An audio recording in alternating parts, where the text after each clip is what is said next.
उपस्थित असावा तर मी त्यांना घेऊन येतो आणि तुझी मनोकामना मी पूर्ण करतो. कारण पुत्राला पित्याला बघावंसं वाटत होतं, त्याची इच्छा मनामध्ये उत्पन्न होत होती. म्हणून उपरिचर वसूने त्याच्या बोलण्याला मान्यता दिलेली आहे म्हणजे आणि मी घेऊन येतो असं आश्वासन सुद्धा दिलेलं आहे. मग उपचरू वसू प्रत्यक्ष राहून मिननाथा सकिल रत्न आचारो न्याय कक्षम भेटी केली उभयंता. आणि म्हणतात क्षणी उपरिचर वसू असणारे म्हणजे सिंहद्वीपामध्ये गेले आणि सिंहद्वीपामध्ये जाऊन मैनाकिनीची भेट घेतली. मच्छिंद्रनाथाची सविस्तर माहिती सांगितली आणि त्या दोघा मायलेकराला घेऊन इकडे आणून मच्छिंद्रनाथाची भेट करून दिली. असा सोहळा त्या ठिकाणी कार्याला स्वरूप झालेले सांगत होते. परमस्नेहाने क्षण एक काय महाने मोह प्रवाही उपरी दास सुत तयदाई मच्छिंद्राने ठेविले. वर्षानुवर्ष मच्छिंद्रनाथांनी मिलनात भेटलेले होते म्हणतात. त्यांची भेट झाल्याच्या नंतर दोघांच्याही डोळ्यांना अश्रू येत होते, नयनांच्या पाजर फुटत होते म्हणतात. आणि मच्छिंद्रनाथाला पाहिल्याच्या नंतर किलोत्तमेला सुद्धा खूप आनंद झालेला होता. आनंदाच्या भरात तिच्या सुद्धा डोळ्यातून आनंद अश्रू वाहत होते, प्रेमाच्या धारा पाजरत होत्या. अशा प्रकारे तिथे स्थिती झाली होती असं सांगत आहे. चौरंगी आणि अडभंगीनाथ मिरवीत बैसविने समुदायात यज्ञ आहुती दयाचे हस्ते शुकारित महाराजा. अडभंगीनाथ चौरंगीनाथ यांना सुद्धा या यज्ञासाठी आमंत्रित केलं होतं म्हणतात. आणि त्यांच्या हाताने या यज्ञाची आहुती टाकायला सुरुवात केलेली होती. त्या सगळ्या नवनाथांमध्ये या सुद्धा नाथांचा समावेश करून यांना सुद्धा यज्ञासाठी आमंत्रित केलं होतं म्हणतात. 10 नाथ यज्ञ आहुती प्रवाही चाले मच्छिंद्र दत्ती पुत्र मोहदरोनीची आव्यासाते बैसविला. आणि काय केलंय म्हणतात हे दुसरे चरपटीनाथ, कानिपनाथ, गैनीनाथ, चौरंगीनाथ, अडभंगीनाथ, भरतरीनाथ, नागेशनाथ या सगळ्या 10 जणांना यांनी काय केलं मच्छिंद्रनाथाने यज्ञाला बसवलं होतं. आणि आपण ते काय केले होते आपल्या पुत्राच्या मोहाने त्याला सुद्धा आपल्यासारखी साबरी विद्या यावी, कवित्व यावं, आपल्यासारख्या विद्यामध्ये त्याला पारंगत करावं या हेतूने आपल्या पुत्राला घेऊन मच्छिंद्रनाथ काय करत होते म्हणतात. अभ्यास करिता मिननाथ वाचस्पती शक्रासी बोलत मने महाराज यज्ञारत तुम्ही बैसता सरेना. आणि म्हणजे मीननाथाला घेतल्याच्या नंतर बृहस्पतीला मच्छिंद्रनाथ सांगत होते तुम्ही या यज्ञाच्या ठिकाणी बसावं, तुम्ही याचं अध्यक्ष स्थान स्वीकारावं आणि तुम्ही आग्रह पूजेच्या ठिकाणी बसून या यज्ञाची सांगता करण्याचं कार्य तुमच्या हाती घ्यावं असं मच्छिंद्रनाथ बृहस्पतीला बोलत होते म्हणतात. तरी दपंत्यार्थ उपचार वासुबैसवोनी पावार्थ सुरसून आईसे बोलता प्रज्ञा विशेष अमरापा समजला. आणि म्हणले मच्छिंद्रनाथ काय बोलत आहे बृहस्पतीला हे ऐकल्याच्या नंतर अमरेंद्र म्हणजे इंद्राला काय वाटत होतं आपण सुद्धा काही ना काहीतरी यांच्याकडून शिकून घ्यावं या हेतूने मनामध्ये इंद्रदेव सुद्धा आता विचार करू लागले म्हणतात. मग हातीचे सोडवणी यज्ञ कंकण वसु हाती केले स्थापन मग नुन्यपणे बहुत प्रातून निज दृष्टी विवलोकी. नवनाथांसारखी सावरी विद्या त्यांच्यासारखी अस्त्र यांच्यामध्ये प्रयोग आपण सुद्धा प्रवीण व्हावं अशी त्या उपरिचर वसूला त्यांनी आपल्या मनातली कथा सांगितली. आणि इंद्रदेवाने आपल्या हातातलं यज्ञ कंकण सोडलं. यज्ञ कंकण सोडल्याच्या नंतर जिथे मच्छिंद्रनाथ जाणार आहेत त्या मुलाला मीननाथाला विद्या शिकवण्यासाठी त्या ठिकाणी आता इंद्रदेव जायला तयार झाले म्हणतात. सर्व पदार्थांनी आपण अंगेसी सच्चिदानंदन उदक मात्र मागता दान सिद्ध होय पुढार. आणि म्हणजे आपण जे कार्य करत आहोत ते कार्य सगळं काही बरोबर व्हावं आणि ही सगळी माहिती उपरिचर वसूला इंद्राने सांगितली. आणि इंद्रदेव आता मच्छिंद्रनाथ ज्या ठिकाणी जाणार आहेत त्या ठिकाणी जायला सज्ज झालेले आहेत. खाद्य भोजन शरसान आणि तसे पात्रे वाढून शेवटी शिनले जतीच्या चरण निधास्ती दुरितसे. आणि म्हणजे त्यांना काय काय लागते काय काय नाही यज्ञ सामुग्री त्यांच्या जेवणा खाण्याची सोय सगळं काही त्यांच्या हस्ते तो स्वतः करीत होता म्हणतात. आणि त्यांना एवढा सुखीत होता की त्यांच्याकडून आपण अस्त्र शस्त्र विद्या त्यामध्ये आपण निपुण व्हावं आणि त्यांच्यासारखी विद्या आपल्या जवळ सुद्धा यावी म्हणून इंद्रदेव काय म्हणले आपला भाव त्यांना दाखवत होता. अंतरी भाव नव्हता परंतु वरवरचा भाव त्यांना दाखवत होता म्हणतात. ऐसी सेवा करिता संपान तुझ होत से जतीचे मन हृदय भारतीयावरून प्राण सांडी करावी. आणि ज्या प्रकारे इंद्रदेव सेवा करत होता त्या प्रकारची सेवा पाहिल्याच्या नंतर सगळ्या जातीचं मन समाधान होत होतं नवनाथांचं. त्यांना वाटत होतं काय इंद्रदेव आपली सेवा करत आहे परंतु मनातला भाव कोणता होता हे त्यांना माहित नव्हता. कारण इंद्रदेव हे सगळं काही चोरून करण्याच्या चित्तामध्ये होता. त्याला वाटत होतं की हा भाव दाखविल्याच्या नंतर आपल्याला सगळं काही साध्य होईल या माध्यमातून आपल्याला या विद्या पारंगत होतील या हेतूने हा इंद्रदेव सगळी सेवा करत होता. येरे करे मिनीनाथ दुतासी विद्याभ्यासीत तो समय दामुनी साक्षक इंद्र मयूर वेसी नटलासे. आणि इंद्रमणी मच्छिंद्रनाथाने आपल्या पुत्राला मीननाथाला घेतलं बरोबर आणि वनामध्ये गेला. एका झाडाच्या खाली सावलीमध्ये शांत वातावरणामध्ये जिथे कोणी येणार नाही अशा वातावरणामध्ये मीननाथाला घेऊन मच्छिंद्रनाथ गेले आणि विद्याभ्यास करायला सुरुवात केलेली आहे. एवढ्यामध्ये इंद्रदेवाला वाटलं की आता हे मच्छिंद्रनाथ घेऊन गेलेले आहेत आणि आपणही यांच्या मागे जावं म्हणून आता असं जावं तर इंद्रदेवाला ही विद्या प्राप्त होणार नाही म्हणून त्यांनी मोराचा वेश धारण केला आणि एका झाडावर ज्या ठिकाणी मीननाथाला घेऊन मच्छिंद्रनाथ बसले होते अशा त्याच झाडावर इंद्रदेव सुद्धा मयूर वेशामध्ये जाऊन बसलेला आहे म्हणतात. निकटर तरुषाग्यवरती विद्याभ्यासिता गुप्त पंक्ती तू अकस्मात वातास्त्र जपती वात कृष्ण लाधने. आणि म्हणजे विद्याभ्यासामध्ये कोणकोणती त्यांची सगळ्या काही विद्या शिकवत असताना त्यामध्ये एक सर्वश्रेष्ठ विद्यामध्ये वाताकर्षण शक्ती होती आणि ही शक्ती कोणाकडेही नव्हती देवाकडेही नाही आणि दानवाकडेही नाही. म्हणून हीच विद्या साध्य व्हावी म्हणून या इंद्राने हे एवढं यज्ञ सुद्धा मांडलं होतं आणि चोरून विद्या शिकण्यासाठी मोराचा सुद्धा वेश धारण केला होता आणि त्याच मंत्राचा घोष मच्छिंद्रनाथाने आता या मीननाथाला करायला सांगितलेला होता म्हणतात. दैवे सर्व तपराती सकळ लाधली हातवाटी उपरी वात कृष्ण विद्यापाती वात प्रेरक अस्त्र लाधने. आणि सगळ्या विद्याभ्यास झाल्याच्या नंतर आणि ही वाताकर्षण शक्ती मंत्र जपल्याच्या नंतर मोराच्या वेशामध्ये इंद्रदेवाने सुद्धा ती ग्रहण केलेली आहे आणि ती त्याला साध्य झाली परंतु ही सिद्धीच जाते की नाही हे काही माहित नव्हतं म्हणून त्याने मंत्र भोगायला सुरुवात केलेली आहे म्हणतात.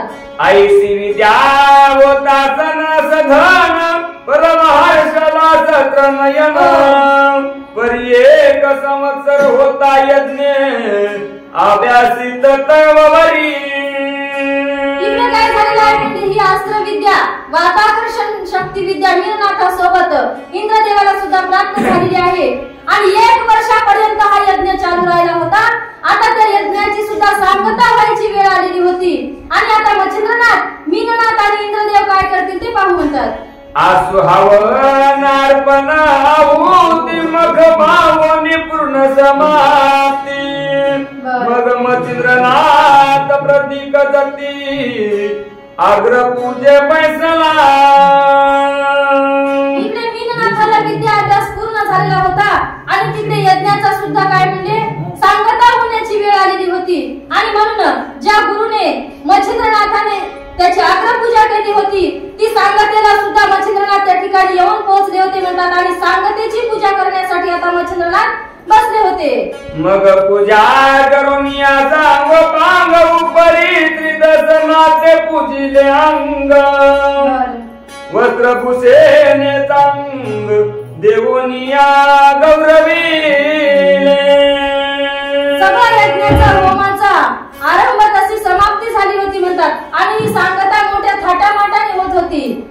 मच्छिंद्रनाथाला या सगळ्या जतींना सगळ्या नवनाथांना इंद्रदेव आपल्या हाताने वस्त्र अलंकार भूषण सगळं काही मनमान्य जसं त्यांच्या मनाला समाधान जे काही दिल्याच्या नंतर जेवढं समाधान होते तेवढं समाधान करण्याची तो काय म्हणजे वरच्यावर त्यांची ती विद्याभ्यास घेण्याची त्याची सगळी काही शक्ती आपल्याला प्राप्त व्हावी म्हणून त्यांची मनोकामना सगळी पूर्ण करीत होते.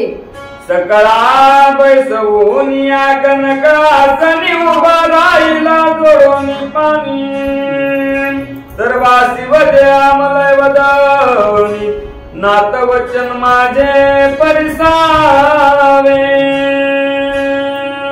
यज्ञाची सांगता झाली होती म्हणतात आणि सगळ्या नवनाथांना त्यांच्यासोबत चौरंगीनाथ अडवंगीनाथांना सुद्धा सोन्याचे आसन टाकले आणि सोन्याचे आसन टाकून त्यांच्यावर सगळ्यांना विराजमान केलं.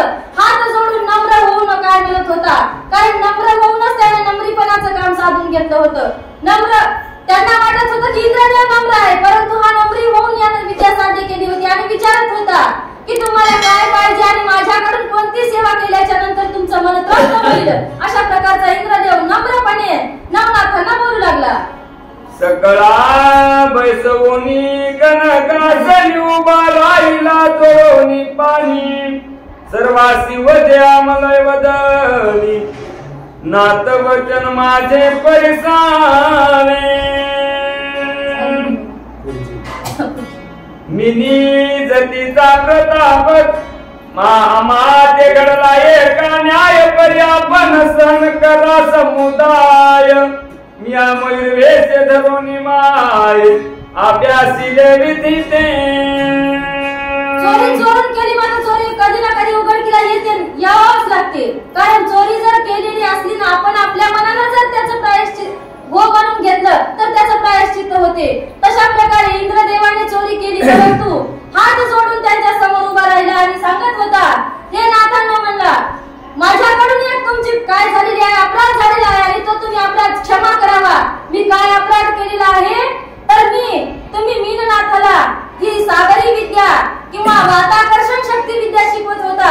ती वाताकर्षण शक्ती आम्हाला प्राप्त व्हावी म्हणून मोराच्या वेशामध्ये ती मी विद्या चोरून प्राप्त केलेली आहे. अशा प्रकारे इंद्रदेव बृहस्पतींना आणि नवनाथांना सांगत होते. मीना जतीचा प्रताप घन मद सापडले विद्यारत्न तरी आपुलावर त्याचे देऊन सनातपणी मिरवावे.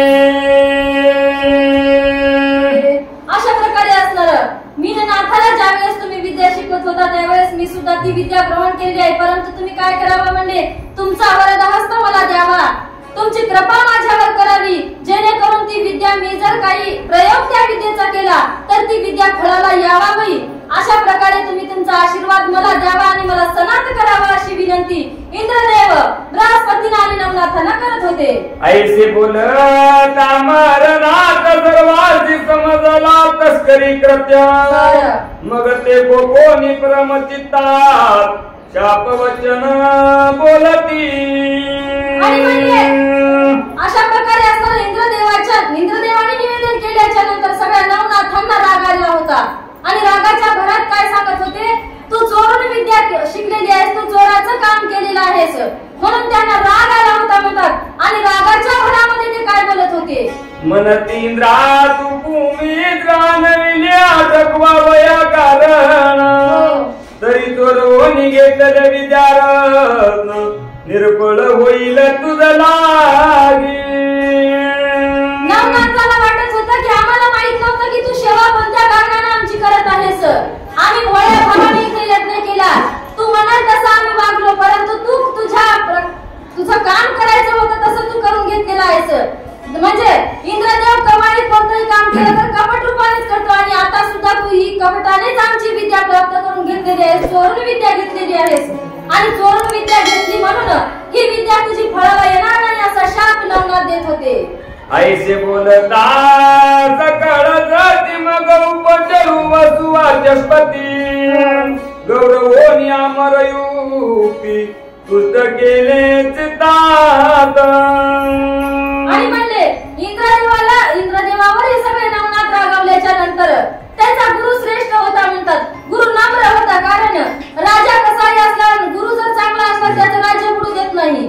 राजाला सगळी काही बुद्धी गुरु देतो आणि गुरु त्यांचा उद्धार करून देतो. तशा प्रकारे बृहस्पतीने त्या नवनाथांची विनंती केली आणि विनंती केल्याच्या नंतर काय बोलू लागले?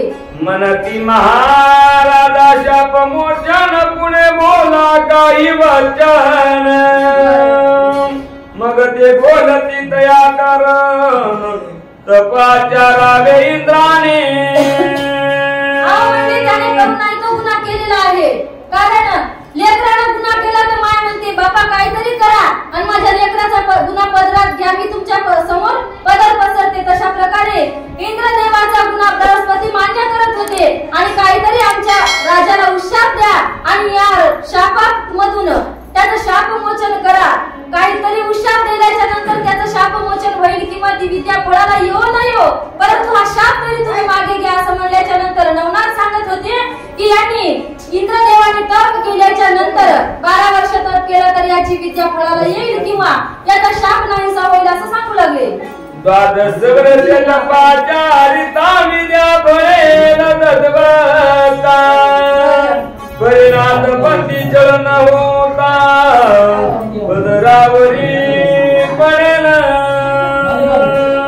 नवनाथ सांगत होते त्यांनी 12 वर्षापर्यंत तप करावं आणि तप केल्याच्या नंतर ही विद्या फळाला येईल परंतु यांनी जर ही विद्या नवनाथावर जर चालवली, त्यांच्यावर जर त्याचा दुरुपयोग केला तर या विद्येचा काय म्हणजे ही विद्या सगळी भस्म होऊन जाईल, याच्याजवळ ही विद्या राहणार नाही, ही विद्या फळाला येणार नाही. अशा प्रकारे नवनाथ महाराज इंद्रदेवाला आणि बृहस्पतीला माहिती सांगू लागले.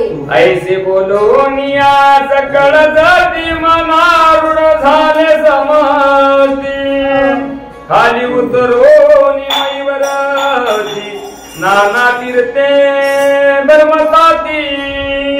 यज्ञ सोहळा संपन्न झाल्याच्या नंतर इंद्रदेवाला वरदान दिल्याच्या नंतर सगळ्या जाती म्हणजे विमानारूढ झाले आणि स्वस्थानाला आपल्या या भूतलावर आले आणि भूतलावर येऊन नाना प्रकारचे तीर्थक्षेत्र करत करत जाती हिंडायला सुरुवात केलेली आहे. म्हणतात नवनाथ